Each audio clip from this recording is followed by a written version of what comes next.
Vamos começar agora mais uma entrevista, mais uma importante entrevista, né? Nós estamos ouvindo depoimentos de pessoas que passaram pela Igreja Mananciais, pessoas que fizeram TE ou não, mas que estão vindo aqui para contar qual foi a sua experiência com a igreja, com a própria turma especial, com o pastor Ricardo e com a liderança da Igreja Mananciais.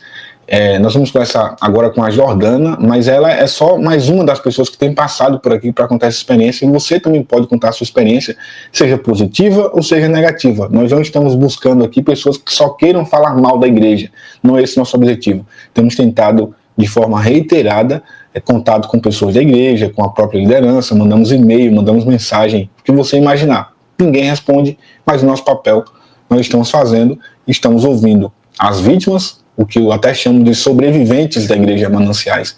E também queremos ouvir você que queira falar qualquer coisa, né? Até mesmo para defender a própria igreja, o que seria, inclusive, muito bom, nesse momento, ouvir o outro lado também. Jordana, seja bem-vinda, é um prazer imenso conversar com você. Eu te agradeço, inclusive, por ter aceito, né, o nosso convite para participar dessa entrevista e contar o teu depoimento. A graça e a paz. Graça e paz, Ael. Boa tarde, tudo bem? Tudo certo. Você está bem? Você está... Como é que está seu coração diante dessas... Até eu imagino que os depoimentos das outras pessoas façam você e outros também reviverem os momentos que passaram por lá. Como que isso tem... Já vou começar a primeira pergunta. Como que isso tem mexido com você? Como que você tem se sentido ouvindo esses depoimentos? Eu fiquei muito chocada, né? Isso acendeu em mim, sabe? Muitas coisas que eu vivi. Reviveu muitas coisas que eu passei lá. A princípio eu não queria me expor, não queria, né, porque o nosso intuito não é falar mal do pastor, da denominação da igreja, mas trazer, eu acho que é um mover que a Liene começou, um mover de trazer de volta as ovelhas que foram perdidas, trazer o arrependimento. E eu acho que esse foi um momento propício mesmo que deu voz a gente, porque são 7 anos que eu fiquei em silêncio. A gente não tinha voz e eu acho que Deus levantou a Eliane mesmo nesse tempo para a gente ter voz, a gente poder falar o que a gente viveu, o que a gente passou. Tu já começa contando como foi a tua experiência ao chegar na igreja, desde o começo, se você puder. Relata pra gente como foram os primeiros dias na Igreja Mananciais. E quando isso acontece, que eu acho que é importante também. Vou resumir um pouquinho assim, bem rapidinho. Eu cresci praticamente na igreja, né? Desde pequenininha numa igreja local perto lá de casa. Minha avó era uma mulher muito de Deus, sabe? Muito fiel. E ela faleceu em 2012. Ela teve um AVC hemorrágico. O meu pai, ele desapareceu quando eu tinha 6, 7 anos, deixando a minha mãe, que era dona de casa, com 4 filhos, então minha avó cuidou da gente, sustentou a gente. Então minha avó era assim, minha mãe, meu pai, era tudo. E aí quando ela faleceu, em 2012, eu tinha umas amigas que era dessa igreja que a gente era, tava indo na Mananciais. Ela me convidou, vamos lá no culto. Aí eu fui. No início a gente entra, a gente fica, sabe, fica maravilhado com tudo, com o louvor, com as pessoas vêm, te recebem muito bem e vão te inserindo dentro de todas as programações, né? Aí eu entrei na célula, fui convidada para ir na célula, né? E depois disso eu fiz o impacto. O impacto é praticamente muito próximo, parecido com o que muitas igrejas têm em encontro com Deus, né? Eles só mudam o nome. E muitos jovens lá, né? Era uma igrejinha pequena quando eu comecei, lá em Bento Ribeiro. Acho que devia ter no máximo uns 200 membros, mais ou menos, na época. E eu via assim, né, aqueles jovens completamente apaixonados por Jesus. Isso, a gente fica impactado, fica maravilhado, fica fascinado com aquilo, né, uma coisa diferente. Você vê a igreja de paredes preta, diferente das outras igrejas, né? Sendo que aos pouquinhos a gente não vai percebendo o controle, né, a manipulação. A gente é inserido ali em todos os eventos que tem, né, de jovens, culto, eu prefiro não falar, um culto lá de jovens, então a gente estava sempre junto, aquele grupinho ali da cela, a gente estava sempre junto, e eu achava estranho no início, porque as meninas e os meninos ficavam separados, tipo assim, tava as meninas sentadas de um lado e os meninos sentados do outro. Eu perguntava, por que isso? Eles não podiam, as meninas não podiam ter muito contato assim com os meninos, que logo vinham os líderes. Aí se você queria namorar alguém, se você tinha algum interesse por alguém, você tinha que pedir ao líder autorização. Se podia namorar aquela pessoa ou não. Às vezes você via assim, nem sabia que eram namorados, casais de namorados, porque eles viviam meio que separados, assim, tipo o grupo dos bolinhas e o grupo das luluzinhas, né? Aí teve um retiro dos jovens, eu tinha acabado de entrar na igreja, né, há pouco tempo, aí eu soube da turma especial. Eles passaram na tela, assim, no culto, no dia de culto, os testemunhos dos alunos, né, e você fica maravilhado, porque você servir o reino, largar tudo para servir o reino, para você ter uma vida extraordinária, se aprofundar na palavra, conhecer a Deus. Então, você quer fazer aquilo, né? Seguir o chamado de servir a Deus, de servir o reino. Aí eu lembro que essa minha líder, eu fui perguntar a ela, eu acabei de chegar na igreja, eu queria fazer essa escola. Aí ela tinha se inscrito para essa turma, né, de 2013, ela e o esposo.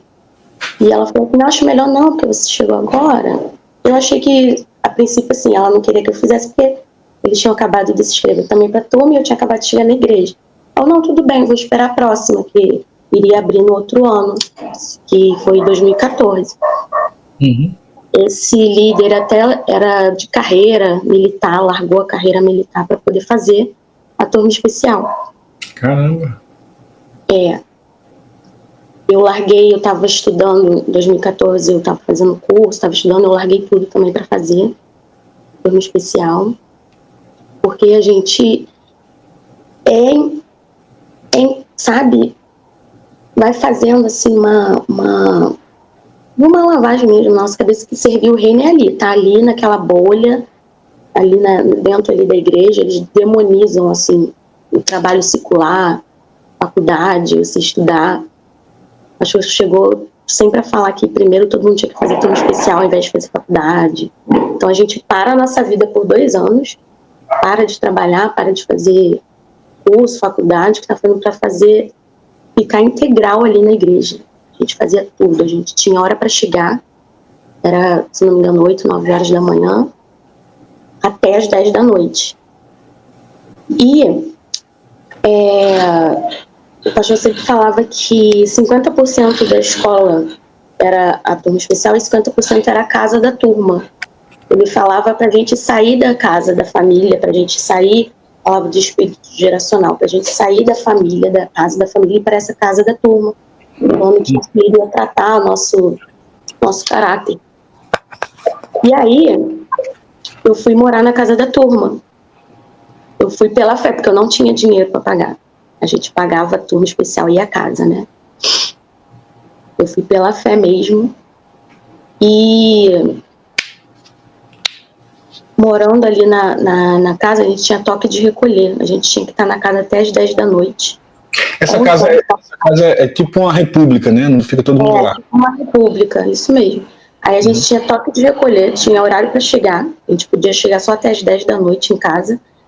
11 horas da noite já tinha que estar tudo apagado, todo mundo deitado, dormindo. Não podia usar celular, redes sociais, internet. Depois desse horário, era para estar todo mundo já deitado, dormindo, tipo toque de recolher mesmo. Uhum. Você me falava sobre manipulação e sobre até assédio moral que acontecia lá na escola e na igreja. Como que era isso? Sim, muitas humilhações eu vi, né? O caso até do Bruno, que era da minha turma, ele foi expulso e eles proíbem a gente de falar com quem sai. Proibiram a gente de falar com ele e todos os outros que eu vi sair também, sendo expostos ali na frente de todo mundo. E a gente não podia questionar, a gente tinha que obedecer, fazer o que ele manda. A gente tinha um pânico, um medo de ser expulso, de ser exposto. Estava em pânico, e medo toda vez que ele entrava com aquele olhar assim, furioso, eu pensava, meu Deus, eu vou ser expulsa. A gente ficava em pânico, em medo, sabe? E eu vi tudo isso. Eu vi meus colegas, alguns sendo expulsos, sendo expostos na frente de todo mundo. Mas vocês tinham medo de ser expulsos? Por quê? Porque era tão bom assim? Era tão extraordinária até? Na nossa cabeça, né, que eles falam que a gente tem que largar tudo para poder servir o reino. Então, vai colocando muito isso dentro da gente, né, de servir o reino, de estar ali, lavar banheiro, dar faxina na igreja. A gente todo mês ia para o sítio, passava uma semana no sítio, aí fazia jejum toda semana, fazia jejum obrigatório, uma vez por semana, e no sítio a gente já ficou uma semana sem nada, sem comer nada, só água. Você fez também? Uhum. Uma semana direto? Jejum obrigatório, sim, direto. Aí era o dia inteiro de palestra, de aula, né? Era muito exaustivo, muito. A gente tinha hora para acordar e às vezes não tinha nem hora para dormir. Além disso tudo, a gente ainda tinha livro para ler, fazer resumo, fazer trabalho, leitura da Bíblia, devocional. Se a gente não fizesse, se a gente atrasasse alguma coisa, ganhava punição. Alguém chegou a passar mal, Jordana, nesses jejuns longos? Sim, tinha um colega da turma que ele tinha diabetes. E ele foi convidado a se retirar, porque ele não poderia ficar fazendo os jejuns obrigatórios, né, por causa da diabetes. Então ele foi convidado a se retirar. Teve uma colega que ela tinha problema no joelho, ela operou o joelho, o pastor tinha mandado ela não operar, ela operou o joelho, aí ficou de licença. O pastor chegou e falou, se ela não voltar, se ela não vier assistir às aulas, ela vai ser expulsa. Aí ela teve que voltar para as aulas operada. E comigo aconteceu assim, toda vez que a gente ia para o sítio, estava um mês o sítio fechado, era muita poeira, lá é muita terra, né? Atacava muito minha rinite, minha sinusite. Eu chegava, ficava caída mesmo, a garganta inflamada. E aí teve um dia que eu fui, estava passando em frente assim, um refeitório, procurando a coordenadora da escola, para falar que eu estava passando mal, que eu estava com dor. Aí eu vi que estavam os pastores e ela lá dentro do refeitório. Eu entrei, né, para poder falar com ela. Ele me olhou assim, quem mandou você entrar? Começou a gritar comigo. Quando você vê a gente assim reunido, não é para você entrar. E começou a gritar e eu fiquei assim sem reação, não falei nada, eu saí e fiquei, sabe, chorando, triste lá no meu canto. Quem disse isso? O Ricardo? O principal, falando que a gente não podia chegar quando ele tivesse assim, a gente não pode entrar, sair entrando assim para falar com ele. Assim, não, a gente não podia chegar nele. Aí nesse dia eu fiquei muito mal, porque eu só queria falar com a coordenadora da turma, explicar que eu estava passando mal. E ele começou a gritar, falando para eu sair dali, que não era para eu estar ali, que não era para eu ter entrado. Aí, quando teve a palestra, estava frio, eu estava de casaco, assim, com capuz, passando mal, com febre. Aí ele me olhou assim na frente da turma toda. Por que você tá com essa cara? Aí eu levantei e falei, eu tô passando mal. Aí ele ficou calado assim, parece que meio que sem graça.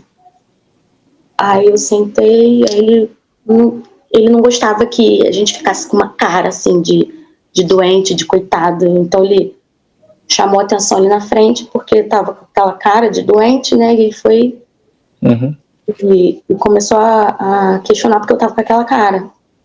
Aí que eu fui e expliquei que tava doente. Uhum. E você ficou os 2 anos? Terminou até? Fiquei os 2 anos. Me formei em 2016, né? A gente terminou em 2015. Uhum. A formatura em 2016. A Aline, quando passou por aqui, disse que algumas pessoas até iam fazer faxina na casa dos pastores. Você passou por isso também? Sim. A gente ia para casa dos pastores. Já passei por várias casas de vários pastores para cuidar dos filhos, da faxina, fazer comida. Em algum momento isso era remunerado, Jordana? Não, nunca recebi nada, nem um centavo. E qual era o argumento para justificar esses trabalhos que vocês faziam domésticos para eles? A gente faz porque tipo, honrar a autoridade, né? Eles colocam muito isso de honrar a autoridade, de servir a autoridade. Então a gente não podia dizer não, vamos lá para casa cuidar do meu filho. Vamos, a gente ia. Era normal, era natural. Era. Você chegou a ver, ou você tem como falar, por exemplo, de episódios em que eles, de alguma forma, mostravam alguma atitude de honra para com vocês, para com os membros da igreja, ou era só, vinha e partia só de vocês para eles? Olha, eles era mais assim, servir a autoridade, né? Honra aos líderes, a autoridade. A gente que eu lembre, não. Eles não honravam vocês. Na hora do almoço, era uma briga para servir eles, né? Os pastores, eles ficavam sentados numas mesas separadas da gente, como se fosse família real, né? E era uma briga para poder servir eles. Você faz o que da vida hoje, Jordana? Qual a sua profissão? O que, é que você atua? Eu trabalho, sou servidora pública, né? Uhum. Eu trabalho no estado do Rio de Janeiro, no Legasa.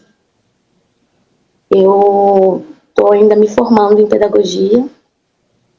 Uhum. Ainda estou terminando os estudos. Esse tempo que você ficou na TE e na Mananciais, você sente que de alguma forma atrapalhou o seu desenvolvimento pessoal? Ou o que você aprendeu lá, apesar de tudo isso, valeu a pena? Então, eu praticamente perdi 2 anos. Eu poderia ter feito, né? Faculdade, ter terminado antes. Mas não vou dizer que foi horrível a experiência. Foi bom, foi proveitoso. Acho que tudo vem para o nosso bem. Há males que vem para o nosso bem, né? Uhum. Para disciplina. Entendi. Muita gente fala, e quando a gente vê, por exemplo, figuras autoritárias, eles também são carismáticos.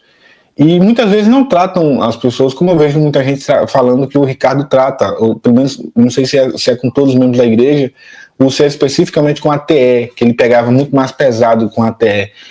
Você pode, por exemplo, dar exemplos assim, se havia momentos em que ele parecia um pouco mais simpático, sem ser, obviamente, quando estava no altar, momentos em que ele parecia uma pessoa normal, que se socializava com os membros da TE, ou isso nunca acontecia? Não. Ele está sempre rodeado dos seguranças dele, né? Dos pastores. Ele não socializa muito com as pessoas, não. Até com a gente da turma, né? A gente podia, assim, chegar a se aproximar muito dele. Ele que tinha que se aproximar da gente, senão a gente não podia muito se aproximar. A gente tinha muito medo, muito temor, muito pavor, às vezes até. O que eu estou tentando buscar entender nessas entrevistas, Jordana, é o porquê. E eu entendo que vítimas acabam se cria um ambiente, né, com base em PNL e toda essa situação para fazer você ficar preso àquela situação. Mas o que você pode justificar, por exemplo, o porquê permanecer na TE, passando pelas humilhações, fazendo trabalhos domésticos gratuitos na casa dos pastores, ainda ser maltratada pelo líder? Por que passar por tudo isso e ainda assim durar 2 anos de turma? O que explica na sua cabeça isso? Olha, eu acho que a gente foi, sabe, ensinado assim, achar normal as humilhações, achar normal que era para poder moldar o nosso caráter, a gente ter se transformar no nosso caráter. Então a gente achava normal os abusos, as humilhações, os serviços, né, os trabalhos que a gente tinha que fazer. A gente chegava no sítio assim, procurando alguma coisa para fazer, uma vassoura, um pano, alguma coisa para fazer, para eles não verem a gente parado. Se visse a gente parado, era chamada atenção. A gente não queria, sabe, ser chamada atenção. Então a gente estava sempre fazendo alguma coisa. A gente está sempre na igreja, limpando a igreja e servindo nas escalas, né, na recepção,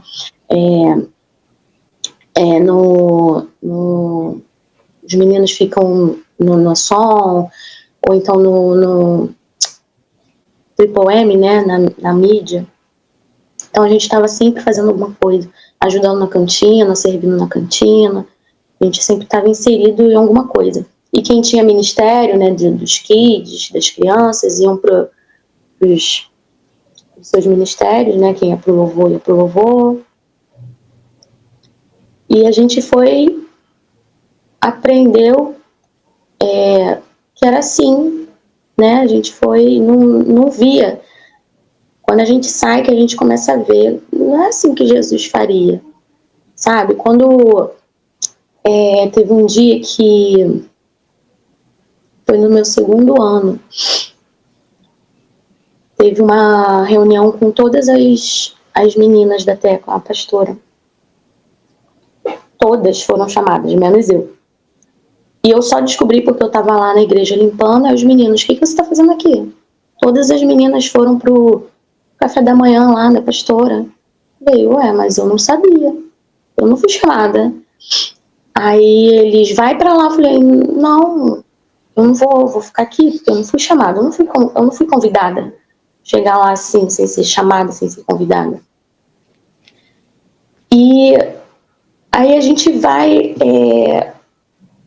sabe, se acostumando que isso é para tratar o nosso caráter, para tratar as nossas rejeições, tratar a nossa alma, né? Então a gente não se toca, não consegue ver todas essas coisas só depois. Entendi. Quando ela começou a contar, né? Aí começa a abrir os olhos, né?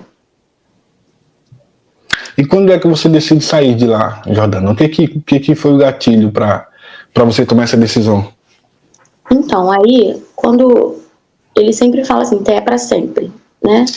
Quando acabou a turma, eu fiquei agora, o que eu vou fazer da minha vida? Se o que eu aprendi é você servir, estar lá na igreja todos os dias, estar ali todo dia na sala de oração, nos cultos, em tudo, né? Servir o reino, a gente aprende que está ali naquela bolha. O que eu vou fazer agora? Aí eu comecei no finalzinho da minha turma, eu tinha feito esse concurso, eu fui chamada, fui convocada, sendo que demorou muito para poder eu tomar posse. Demorou quase 3 anos. Dentro desses 3 anos, eu comecei a trabalhar, procurar emprego, e eu fiquei quase 1 ano, com muita dificuldade de conseguir voltar a ser inserida no mercado de trabalho. E aí um irmão lá da igreja me perguntou, você tá procurando trabalho? Eu falei, tô. Aí ele conseguiu para mim. E voltei a estudar. E aí eles começaram a falar que eu estava priorizando o meu trabalho, eu não estava priorizando mais a igreja. Aí, né, aquilo que a pastora sempre me chamava para cuidar da filha dela, passou a não me chamar mais, falando que eu estava desviada. Aí eu estava, em 2017, fazendo curso, fazendo estágio e trabalhando. E eu tinha até pedido para, no meu trabalho, me mandar embora para eu poder ter mais tempo para a igreja, poder estar mais tempo ali. Eles estavam começando a falar que eu estava desviada. Aí eu trabalhava, eu fazia o Ministério dos CIDs lá, né? Da criança de 8 até 12 anos. E aí eu sempre mandava a minha escala, os dias que eu estava trabalhando e os dias da minha folga. Aí a coordenadora colocou o dia que eu estava trabalhando. Aí eu pedi, pô, você colocou eu na escala no dia que eu tô de plantão, você poderia trocar? Aí ela, vou ter que fazer a escala tudo de novo, reclamou. Aí num dia que eu tava lá na semana, lá na sala de oração, ela, vamos conversar. Ela me chamou, você vai ter que escolher ou o seu trabalho ou o CIDS, porque o CIDS é dedicação integral. Aí eu olhei assim pra ela, você vai pagar meu aluguel? Você vai pagar minhas contas? Eu não posso sair do meu trabalho agora. Aí ela, você vai ter que escolher então seu trabalho ou o CIDS. Eu falei, então eu vou ter que sair do CIDS, porque eu não posso sair do meu trabalho agora, eu não tenho como pagar meu aluguel, como pagar minhas contas. Aí eu saí do CIDS. Depois, o pastor deu ordem nas células que só poderiam ter 2 TEs por célula. Aí eu fui convidada a me retirar da célula, porque já tinham 2 TEs da turma de 2017. Aí eu tive que sair da célula. E assim foram me tipo assim, me deixando, dando o silêncio deles. Eu pedia para conversar, pelo amor de Deus, eu não estava bem, né, passando por todas essas coisas. E ao mesmo tempo, a minha mãe estava internada no hospital com câncer. E eu estava com ela. Eu ficava revezando com a minha irmã direto no hospital. E nunca ninguém mandou mensagem. Eu pedia, clamava, pelo amor de Deus, por favor, conversa comigo. Mandei mensagem até hoje, 7 anos depois. Eu nunca recebi uma mensagem, uma resposta. Nenhum Eles sabiam do estado de saúde da sua mãe? Aí minha mãe estava já no estado terminal, assim, né? Mas eles sabiam? Eles sabiam porque eu pedi oração pela minha mãe no grupo. Eu pedi oração por ela, falando que ela estava com câncer. Mas nunca ninguém mandou mensagem, você tá bem, precisa de alguma coisa? Nunca. Nunca ninguém perguntou se eu precisava de alguma coisa. E aí, minha mãe faleceu há exatos 7 anos atrás, em 7 de junho de 2018. Aí minha mãe faleceu. Aí eu falei com uma pastora que cuidava de mim na época. Ela perguntou qual vai ser o pastor que vai no enterro. Eu falei, não sei. Aí eu falei o horário que ia ser o enterro. Achei que fosse... Porque todo mundo, quando tinha alguma coisa assim na família, algum enterro, eles convocavam todo mundo da turma para ir. Chegou no enterro, não foi ninguém. Não foi ninguém da turma, não foi ninguém dos pastores. Aí aquilo foi... Eu fui vendo assim... Foi alguém da igreja? De alguma forma, foi algum membro da igreja? Alguém para apoiar? Ninguém. Nem seus amigos, Jordana? Ninguém. Eles até queriam ir, estavam falando que iam. Aí eu falei, já foi enterrada minha mãe. Não vai dar mais tempo de vocês chegarem. E não foi. Depois disso, nunca mais ninguém mandou mensagem, ninguém me procurou. Eu fiquei em depressão, muito mal, não tinha forças às vezes nem para levantar da cama. E nunca, até hoje, eu mandei várias mensagens pro pastor principal, várias. Nunca, ninguém me respondeu até hoje. Eu sempre esperei, sabe, uma resposta, eu sempre esperei uma mensagem. Nunca. E eu comecei a ver assim, até para sempre, um slogan muito bonito, mas na prática, aí eu comecei a ver que eu não... Eles estavam me excluindo de tudo, aos poucos. Me dando silêncio, ninguém falava comigo, mandava mensagem. Você continuou a frequentar a igreja depois do sepultamento da sua mãe? Continuei. Eu cheguei aí a voltar, eu voltei a morar depois na casa da minha mãe, né? E cheguei aí algumas vezes, depois eu decidi que não fazia mais parte, assim. Falei, eu não me sinto mais parte. Uhum. Eu não me sinto mais, eu não me encaixo mais. Eles falam ter para sempre, mas cadê meus amigos? Cadê todo mundo? Nunca ninguém me procurou, nunca ninguém me mandou mensagem, saber se estava bem. E eu faço tratamento de depressão, tomo medicação, né, com psicólogo, psiquiatra. Se a gente não tivesse temor a Deus, talvez a gente até, né, principalmente no caso da Eliane, talvez até teria tirado a própria vida. Então, assim, eles matam as pessoas, porque eles proíbem as pessoas de falarem com você, de terem amizade com você. eles literalmente matam, deixam as pessoas para trás, assim, abandonam as pessoas. Eu fiquei pensando, depois de tudo que eu fiz, depois de tudo que eu servi, não valeu de nada, sabe? Aí eu ia, assim, às vezes, né, assistia muito online, mas até hoje nunca ninguém me procurou. 7 anos isso. Caramba. A esposa do pastor, como é que era o relacionamento? Você lembra? Ela conversava com você e você tinha acesso? Eu não tinha muito acesso à pastora principal, né? Do pastor principal. Eu tinha mais a uma outra, discipulado com uma outra pastora, né? Do louvor. Uhum. Mas ela, ninguém tinha contato também não, assim, acesso? No início da turma eu tinha bastante acesso a ela, vivia na casa dela, vivia tomando conta da filha dela, vivia dando faxina na casa dela.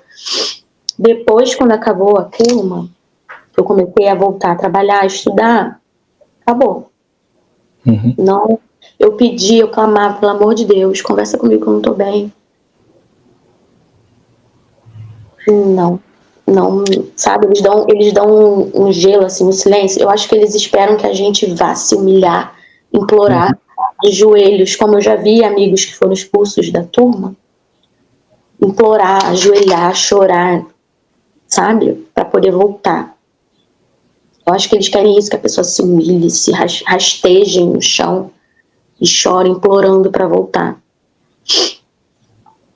Jordana, o que você viveu lá durante todo esse tempo e essa forma traumática como você foi, eu vou usar até o termo, descartada de lá, isso afetou os seus relacionamentos com outras pessoas? Você sente que isso atrapalha a sua vida emocional? Sim, com certeza. A gente fica um pouco traumatizado, assim, de confiar, sabe? Em líderes que são controladores, manipuladores, narcisistas, sabe? Uhum. Isso me deixou bastante com um pé atrás, sabe? De confiar, de acreditar. Você é da mesma turma do Bruno, né? O Bruno passou por aqui, deu entrevista e contou aquela situação. Como é que foi? Você que estava lá também e que acompanhou, talvez como espectadora, isso tudo. Você pode falar um pouco para a gente de como que foi esse período de toda aquela acusação contra o Bruno e também o que aconteceu depois que ele saiu? Então, eles acusaram ele, foi numa festa que fizeram lá no sítio para o pai da pastora. E foram várias pessoas da família dela, né? Pessoas até que não eram nem cristãos. Tinha muita gente lá e a gente ficou servindo lá na festa, né? Uhum. A gente fez a decoração toda, ficou servindo todas as pessoas. E eles fizeram essa acusação. Eu, particularmente, eu não sabia exatamente do que ele foi acusado na época. Porque muita coisa eu já não lembro, eu já esqueci. Uhum. Eu sei que ele foi expulso e proibiram a gente de falar com ele. Ele foi proibido de a gente ter contato com ele, né? Dele ir para a igreja. Ele foi excluído da igreja, não só da turma. E Jordana, a proibição era explícita, assim como é que eles diziam? Não, era explícito. Eles falavam que a gente não podia ter contato, porque senão estaria desobedecendo. A gente não podia ter contato com ninguém. Eles fazem isso mesmo, explícito. Se você Então estiver falando com fulano, faça contra mim. Você imagina que o que fizeram com você foi o mesmo que fizeram contra o Bruno, no caso, né? Deram também um decreto lá para ninguém falar com você. Sim. Quando eu decidi sair, eu mandei uma mensagem assim no grupo falando que eu estava me desligando porque eu não me sentia mais parte. Uhum. E saí do grupo, saí dos grupos. Até hoje nenhum dos pastores vieram me procurar para conversar. Nunca. Mais de 7 anos depois. Que absurdo. Você agora se junta ao Eli, à Aliene, a tantos outros que já passaram por aqui, também parece-me que tem um grupo no WhatsApp. O que na sua concepção você acha que vai acontecer com a Igreja Mananciais a partir dessas denúncias de vocês? Essa situação vindo a público, o que você acha que pode acontecer? A gente espera um mover mesmo de arrependimento. Eu creio que Deus levantou a Liene para trazer esse mover, né? Jesus, o bom pastor, ele veio buscar as suas ovelhas, ele deixou as 99 justos lá para buscar uma que se perdeu. Então, eu acredito que Deus está trazendo de volta para restaurar a vida dessas ovelhas que foram desgarradas, né? Foram deixadas, que foram abandonadas. Que não é isso que Jesus faria. Não é isso que Jesus faz. Ele não deixa as ovelhas, nem que seja uma, né? Ele não deixa nenhuma para trás. Então, eu acredito nisso, nesse mover de arrependimento, porque quando era uma igrejinha, né? A gente é lá do tempo que era ainda a igrejinha pequenininha lá no Recreio. Eu comecei na Advento, né? Era uma igrejinha pequenininha. Depois que eu fui pro Recreio, eu acho que eles se perderam.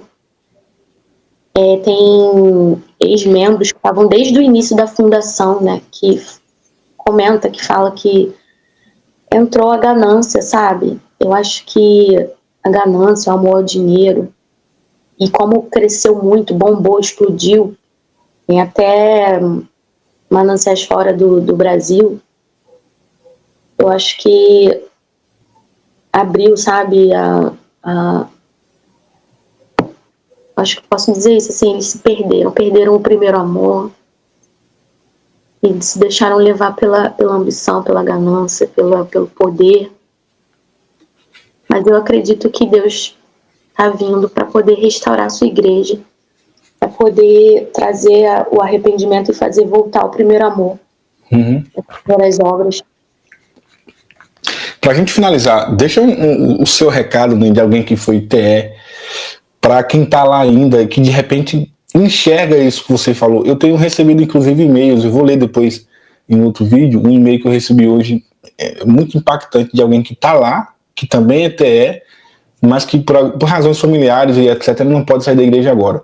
Mas são pessoas, Jordana, que estão percebendo, que estão concordando com o que vocês estão falando aqui, já enxergam isso, mas ainda não têm forças para sair da igreja ou para provocar alguma coisa lá dentro. Se você puder, deixa um recado para essas pessoas, eu acho que seria importante. Sim, é com muito amor, né, que a gente fala, porque a nossa luta não é contra o pastor, não é contra o homem, né, mas contra os principados, as potestades. E Jesus, ele veio buscar suas ovelhas que se desgarraram, que foram deixadas para trás. Ele é o bom pastor. Se te faltou pastor, se te faltou amor, se te faltou misericórdia, se te faltou perdão, Jesus, ele veio buscar. Ele sempre esteve conosco. E eu acredito nisso, que ele está trazendo de volta, né, as ovelhas que foram perdidas, trazendo de volta um mover para poder trazer o arrependimento. Eles colocam um fardo assim nas nossas costas, né, um peso. Por exemplo, o erro da Liene, colocam um fardo, um peso, e Jesus, ele chega assim: seus pecados estão perdoados, vá, não peques mais. Jesus em nenhum momento bota um peso, um fardo pesado nessas costas, sabe? E ele mesmo já disse pra gente na turma, pastor principal, que ele já não teve um namoro santo com a pastora, né? Que ele já... Então, assim, fica colocando um peso, um fardo e difamando a honra da outra pessoa e matando as pessoas para as outras pessoas, né? Proibindo os outros de falarem, proibindo os outros, dando um silêncio, dando como se fala? Silêncio com a gente, sabe? De não falar, de não responder a gente, de não... Porque ele não vem aqui, ele não presta contas, né? Se eles mandam os soldados deles para virem atacar as pessoas, né, com fakes, porque eles não vêm aqui, então. né? Vem trazer transparência, prestar contas, vem dar a visão do lado deles. Ninguém vem. Seria bom, né? Tudo que nós queremos, né? Eu acho que também não vão vir, não. Acho que vai ser pouco provável. Não. Eu acho muito difícil. Eu acho que Deus precisa sacudir muito mais ali para poder quebrar a dureza no coração, sabe? Porque as pessoas foram cauterizadas. Elas foram ensinadas a obedecer cegamente, a venerar, a idolatrar ele, sabe? O que ele fala se ele falar que o céu é rosa, é rosa. Você não pode se justificar. Se você tiver errado, se ele falar que você está errado, você está errado. Você não pode se justificar. Você não pode se defender. Você tem que aceitar calado e não questionar. É assim. E é assim que as pessoas ainda vivem ainda hoje lá. E todos os outros líderes imitam ele. Tudo que ele faz, eles imitam. Ele tem o hobby de andar de bicicleta. E por falar na bicicleta, falaram até que era 129 mil custa a bicicleta. Aí todo mundo quer andar de bicicleta também. Teve uma época em 2015 que ele raspou a cabeça, todo mundo raspou a cabeça também. E as meninas cortaram o cabelo curtinho. Então, tudo imitam ele, veneram, idolatram.